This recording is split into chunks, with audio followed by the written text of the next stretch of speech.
Avec un cylindre, c'est important de noter que les bases sont toujours congruentes et les bases sont des cercles.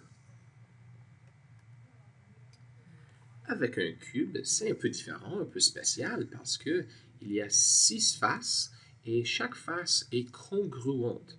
Alors ici, on voit le développement et l'objet a 3 dimensions. Ici, nous avons un prisme à base triangulaire. C'est un prisme parce qu'il y a 2 bases qui sont congruentes. Et c'est un prisme à base triangulaire parce que les bases sont des triangles. Ensuite, nous avons un prisme à base carrée. Un prisme parce qu'il y a 2 bases qui sont congruentes. Et un prisme à base carrée parce que les bases représentent des carrés.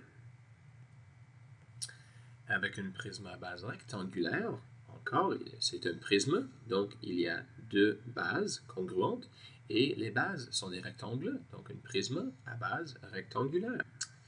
Ici, nous avons un prisme à base pentagonale, prisme, donc il y a 2 bases congruentes et prisme à base pentagonale parce que les bases sont des pentagones. Ici, nous avons des objets un peu différents.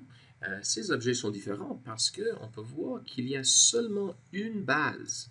Ici, nous avons une base hexagonale, donc ça s'appelle une pyramide à base hexagonale.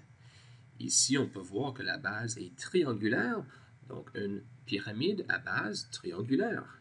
Et finalement, ici, il y a une base carrée, donc une pyramide à base carrée.